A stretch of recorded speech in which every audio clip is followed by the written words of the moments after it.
students across 170 countries learned an hour of code during Computer Science Education Week.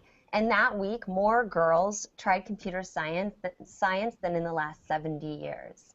By 2020, there will be 1.4 million jobs in technology in the US. And currently, only 18% of students in computer science are female. I mean, we're half the population.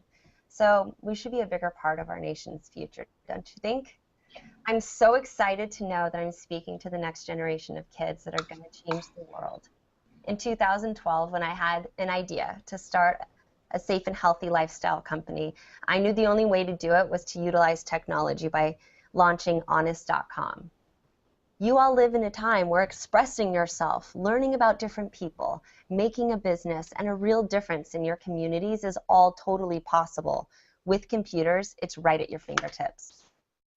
I got mine always with me. With an hour of code, you are given the power to create a lifetime of change and a lot of success. I'm honored to be part of the movement to make computer science a mainstay in education across the country. If we can reach 100 million students by the end of the year, well, at least 100,000 students by the end of the year, the future will be a whole lot brighter for all of us. So let's stay connected and start coding. Now I get the pleasure of introducing someone that makes me really excited to talk about coding every day. Stefan Hoffman is not only one of the best coders you'll ever meet, but also one of the coolest. He played keyboard in a rock band that toured the country, and he was already a success with a few of his own startups, all before he came to work with us at the Honest Company. Stefan is a guy who makes the dreams we have come true daily, right there on our computer screen. Sometimes I think he's a magician, but I know it's more than magic. It's code. It's code, guys.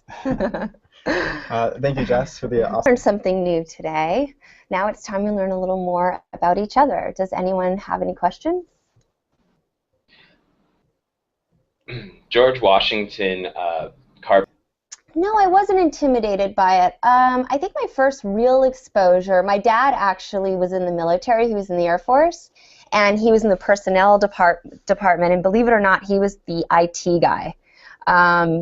And back then, computers were much more simple, and I think I only really played a very simple video game on a computer, and it was like a ball that went back and forth. And there was like a little line across, and you just tried to make it not drop. I don't remember what the name of the game was, but I used, you know, as an actress when I was young, I was exposed to it because a lot of visual effects are done in utilizing technology and in computer programs and all of that. So that was kind of my first real big introduction to it. And at Honest, my first exposure to building wireframes and a website and you know, what the customer sees versus the back-end technology, what you see as a company, and data and analytics and all of those types of things in technology. I was exposed to that for the first time just a couple of years ago. So that, you know, opened my mind to a whole new world of possibilities, which is really cool. All right. Frank Conwell Middle School from New Jersey. I became interested in it just as a consumer. I mean, the more advanced phones and computers got, you know, just different devices that make my life easier, you know. If I need a great recipe, if I want to read up on a product and I want to know how it works and the functionality of it, to, you know, really, Encyclopedia Britannica used to be my only source of reference. Now I Google everything. So it really was just purely as someone who uses it for day-to-day problem solving. And then the more I realized the potential, like any of you, if you know how to code, you can create an app. You can create a Facebook. You can create a Snapchat. You can create video games. What is my daughter into? What's that first person? Where you create your own world. My daughter's really into this game.